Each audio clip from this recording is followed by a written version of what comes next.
Je m'appelle Xavier Valentin, je suis assistant ingénieur en BAP-D dans le domaine de l'archéologie.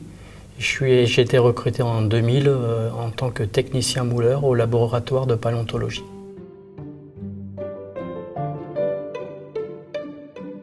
Mon travail consiste en fait soit à préparer les fossiles au laboratoire, mais consiste aussi à aller énormément sur le terrain, à prospecter, à rechercher des fossiles. J'ai pu participer à énormément de missions terrain, que ce soit au Tchad, en Libye, en Égypte ou bien en Asie du Sud-Est. C'est un travail, on va dire, comme les archéologues. Donc on va dégager les fossiles sur le terrain avec des petits pinceaux. On va en coller les pièces osseuses. On va les fortifier à l'aide de colle. Et lorsque l'ensemble est très bien consolidé, on va l'habiller de papier et de toile de jute mélangée à du plâtre pour faire un cocon résistant. On appelle ça la technique du cocon. Et donc ce bloc plâtré va être transporté et dégagé là finement au laboratoire à l'aide de petits outils comme des petits scalpels, des petites aiguilles montées ou bien avec un microburin pneumatisé. J'ai eu la chance dès mon recrutement en 2001 de dégager justement une pièce remarquable et importante, le crâne de Toumaï, découvert par l'équipe du professeur Michel Brunet. Donc j'ai pu préparer cette pièce finement et avec un petit peu d'adrénaline, parce que c'était une pièce, on va dire, très importante dans le monde de la paléanthropologie. Donc ce crâne a nécessité à peu près 2 mois de travail au niveau dégagement, et après j'ai pu réaliser le moule justement de ce crâne. La partie de mon travail au niveau des moulages, c'est une partie qui est assez complexe parce qu'il faut avoir de la sensibilité. Il faut pouvoir observer la pièce, savoir si elle est bien consolidée quand on a affaire à des pièces fossiles qui sont, on va dire, inédites. Donc cette pièce, elle est unique. Et donc pour avoir une copie, on fait un moule. Et ce moule, généralement, il faut le penser, le réfléchir, essayer que le plan de joint passe à des zones qui ne sont pas sensibles au niveau de l'étude. On ne passe pas sur les dents, etc. etc. Donc les moules peuvent être en 2 parties, comme en 3 parties.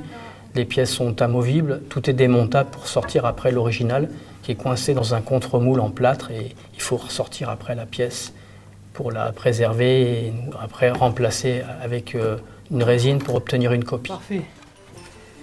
Nickel.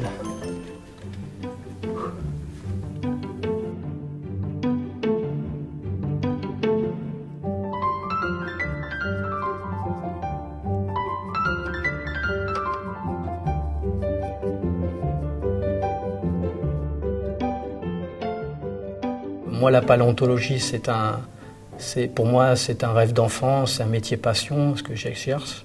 Ça a commencé, on va dire, très jeune, à l'âge de 12 ans. Je me suis promené dans une carrière à côté de la maison et j'ai pu trouver un crâne de crocodile fossile. Donc ce crâne, je l'ai dégagé avec une brindille, un morceau de bois que j'avais à côté de moi. Et je l'ai montré à un chercheur réputé de l'époque qui s'appelait Éric Buffetot. Et donc, dès le jeune âge, j'étais baigné en fait, au niveau des scientifiques, essayer de montrer les pièces que je trouvais et les valoriser dans ce sens-là à travers de publications. Donc tu l'as dégagé. Il y avait la mâchoire en occlusion que j'ai séparée pour mieux l'étudier, mieux voir les dents. Très bien. Donc on est sur un petit carnivore là, très joli. Un jeune individu, tu vois, les dents sont à peine usées. Alors soit du renard, soit le chien vivrin. Voilà. Alors mon travail pour synthétiser les choses sert en fait d'archives, patrimoine, que ce soit en paléontologie ou en géologie.